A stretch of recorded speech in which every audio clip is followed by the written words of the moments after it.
Thank you very much, and it's a real pleasure to be with you all.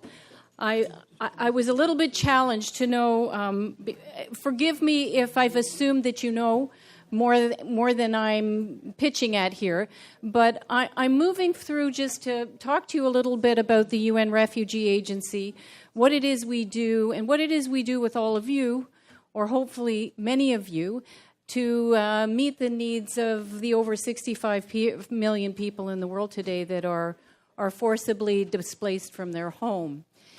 The figures are really quite dramatic. There are 40 million people who are displaced within their country, and then there are an additional 25 million refugees. Those are people who've had to go to other countries to seek safety. And I think if any of you've seen on your news feeds and over the news the last several weeks, there has been a mass outflow of persons from Myanmar into Bangladesh. The numbers are really quite staggering. 490,000 Rohingya refugees have fled Myanmar into Bangladesh. Bangladesh, a country, as you know, a small country, overpopulated, already with over 300,000 Rohingya refugees. So it's a huge refugee crisis. And interestingly as well, it's a crisis of refugees, but also persons whose citizenship is not recognized in Myanmar. So we say it's a dual dilemma. We've got refugees who are also stateless. And if you've also looked at the news, you'll have heard reports about Myanmar putting landmines at the border to prevent them from coming back. We've also heard very positive statements from the state councillor in Myanmar talking about the need to welcome them back. But I'm raising this to all of you as a very current and dramatic example of the kinds of situations we grapple with every day. We, as people are being displaced at unprecedented rates, the opportunities to return back home are more and more diminished. If you look at last year, for example, we were only able to facilitate the return of 240,000 individuals. And the resettlement numbers, those are the numbers of people who are able to go to third countries like this country in order to start a new life, are similarly disappointingly small. Only 150,000 last year, and we anticipate for 2017 the number will be equally meager. Now, UNHCR, we're the UN Refugee Agency. We have staff of 15,000. We work in 128 countries around the world. We have 900 partners, including over 650,000 NGOs. Our work is can best be described as work we do in partnership.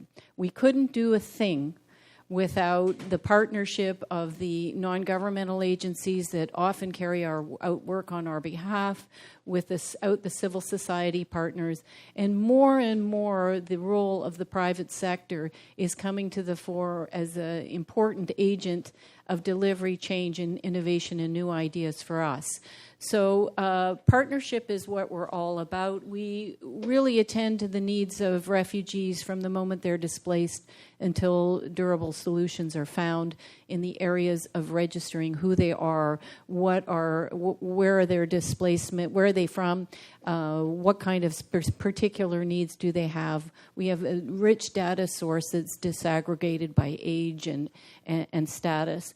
We do life-saving interventions in the area of food and of health, of shelter. These are our main ones. We're also doing interventions in the area of education. We provide support to hosting communities, trying to ensure safe and adequate water and sanitation facilities.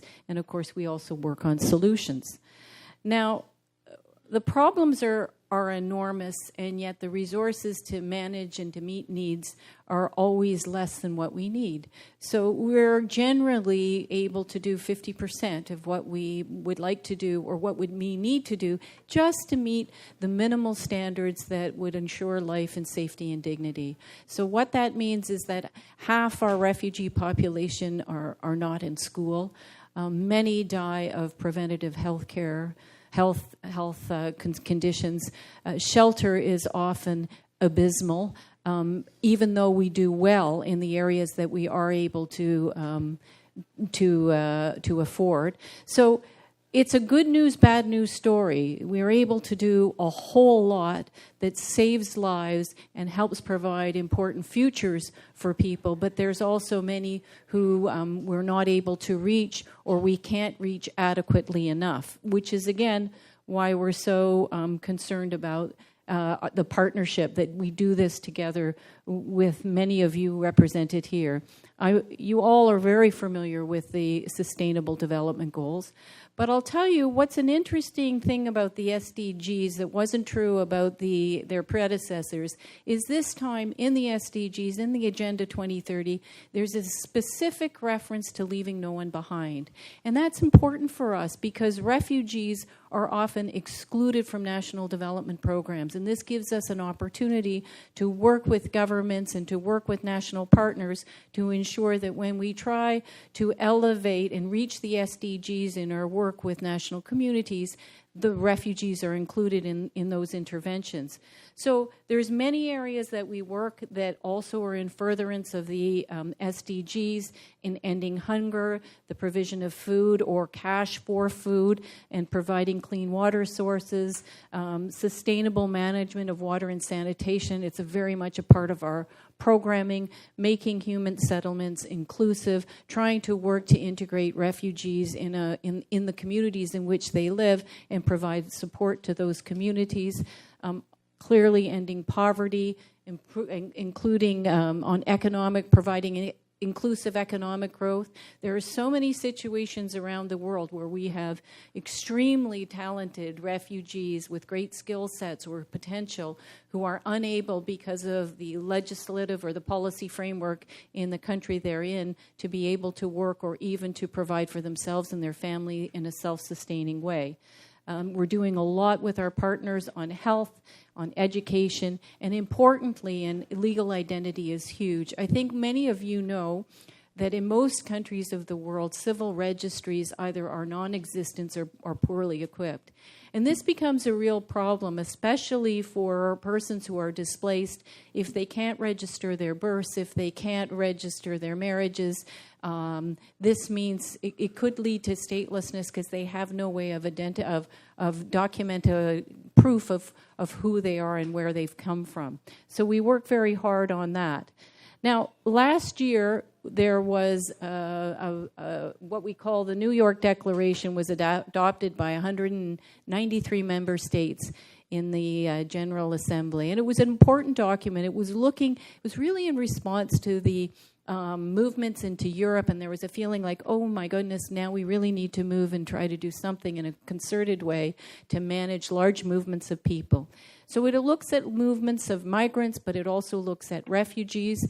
And importantly, it adopted a framework methodology for responding to large movements of refugees that corresponds quite nicely with the ambitions of the SDGs, and is quite exciting as well because it's a framework that we have tried to adopt in a number of countries, but now we have the springboard, the sanction of all the member states in the General Assembly to move it forward more systematically. The new approach basically is one that it's no longer you do humanitarian assistance and then some 15, 20 years down the line, development assistance comes in.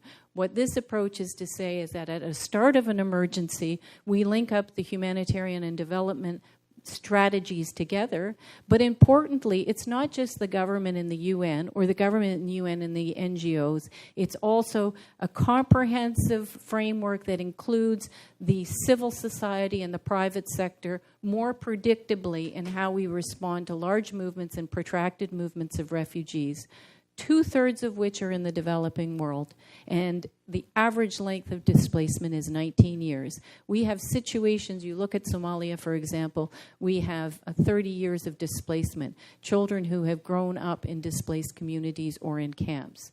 So this comprehensive refugee response framework It looks at what you need to put in place at the time of reception, how you provide for life-saving needs, how you can support hosting communities, and how you can drive forward solutions.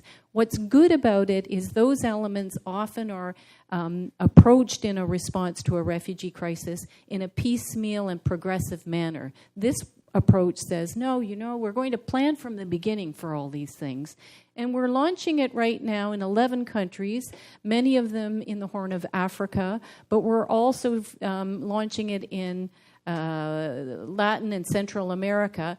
And the General Assembly has asked the UNHCR to launch this framework with our partners, with our private sector, our NGOs, our governments, and on the basis of that, bring forward in 2018 a proposed global compact for refugees that states would then sign on and endorse as the way to move forward. So this is a period where we're learning the lessons learned of we're launching it and we're seeing how it goes, and we're going to come back and say, well, it works or it needs to be modified, or here's how we think the elements that we think are most important that need to be further enhanced as we move forward. And that's where I think our partnership with private sector is really critical. And I'm just going to give you some ideas of where that partnership really gets off the ground. Obviously, financing is important, but it's not the whole picture. So we don't look at our private sector partners as opportunities to write a check to afford our programs, but importantly, to engage their employees. And there's a lot of really exciting, and many of you may have them yourselves and you know about them, ways to enlighten and engage young employees or old employees in efforts around the world that they may otherwise be unaware. So, sometimes it can be by matching programs, like employees contribute and the company matches. But importantly, we've had participatory races. Some countries have implemented or secondments to a field operation where the employees learn about the experience of refugees and providing for them, and they use the social media networks in order to engage their colleagues. We have all these companies have allowed us to use their platforms to talk about the refugee, not just the refugee problem, but also to invite new ideas and solutions as to how we can tap the best from the private sector to move us forward in our ability to meet needs. We've got many companies that have provided important in-kind support, technology, transportation, technical advice and support. They've made incredible inroads in terms of connectivity between refugees and educational platforms. So there's a lot of wonderful ideas out here, and I think the one that we appreciate, I don't want to say most, but we rank very highly, is our ability to meet up with the private sector on problems that we find rather intractable to solve. Situations, let's say, where refugees are living in host communities and we may have problems in terms of water and sanitation, or in terms of internet access, or lighting and energy. And these are companies that can come forward to us and put their best expertise behind us to try to help us solve a problem that we have. So that's all I'm going to say right now, but I think the real message is we're faced with enormous challenges in the world today, and how do we get beyond the really devastating front page stories to provide avenues for people at an individual, corporate, and organizational level to engage and feel part of a solution. And that's why I think events like this today are so critically important, and we thank you for your interest in this and UNHCR.